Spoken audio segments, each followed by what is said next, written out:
में एक बहुत इम्पोर्टेंट छोटी सी खबर है, वो लेके आया हूँ। खबर ये है कि एक खबरें बता रही हैं, खबरें आ रही हैं कि फैज़ाबाद ज़िले में एक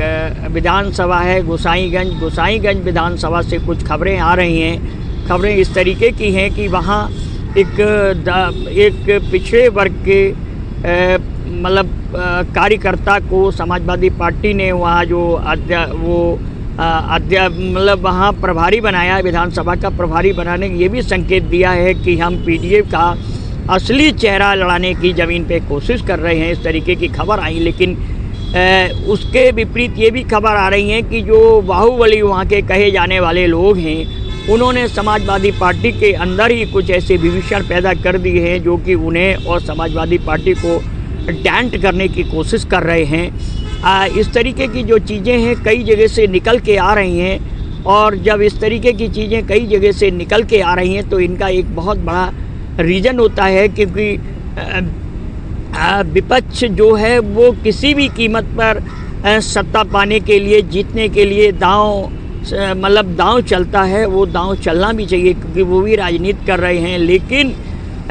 इस वक्त समाजवादी पार्टी ने गोसाईगंज के अंदर पहला प्रभारी नियुक्त करके और लुटर राम निषाद जैसे व्यक्ति को, एक ज़मीनी कार्यकर्ता को वहाँ का प्रभारी बनाया। अन्य ज़िलों पर भी जो निषाद वोट है, बैकवर्ड का वोट है, वो पीडीए के वोट के सहारे अपनी बहुत बड़ी चाल चलते दिखाई दे रहे। उससे जो पिछली बार जो यहाँ गोसाईगंज से विधायक थे वो राकेश प्रताप सिंह ने वहाँ से मतलब चुनाव लड़ा था समाजवादी पार्टी के कोटे पे, और दूसरे वहाँ एक बाहुबली कहे जाते हैं कब्बू तिवारी नाम के जो बीजेपी की तरफ से, उन्होंने इस तरीके से मतलब ये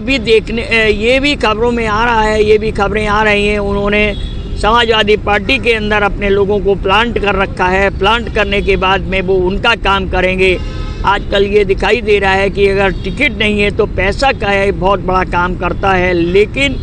मैं ये देख रहा हूँ कि जिस तरीके से लुटर राम निषाद चुनाव लड़ रहे हैं, आसपास की सीटों पर ज़बरदस्त प्रभाव डाल रहे हैं, और वो वाकई पीडीए साकार होता हुआ दिखाई दे रहा है। अगर पीडीए साकार हो जाएगा तो कई सीटों पर, जैसे गौरीगंज की सीट है और अन्य सीटें, वैसे तो पीडीए का प्रभाव जो है वो अन्य जगह भी दिखाई दे रहा है, लेकिन खास कर ये मतलब समाजवादी पार्टी को, चाहे वो किसी भी ज़िले, ये तो मैं गोसाईगंज की खबर पर बात कर रहा हूँ, लेकिन समाजवादी पार्टी को खासकर हर ज़िले में जो विरोधी दलों के द्वारा यानी भाजपा के द्वारा भाजपा बसपा के द्वारा इस तरीके की घटनाएँ होंगी, उन पर ध्यान रखने की बहुत ज़रूरत है। ये बहुत ही महत्वपूर्ण है। अगर इन पर ध्यान नहीं रखा गया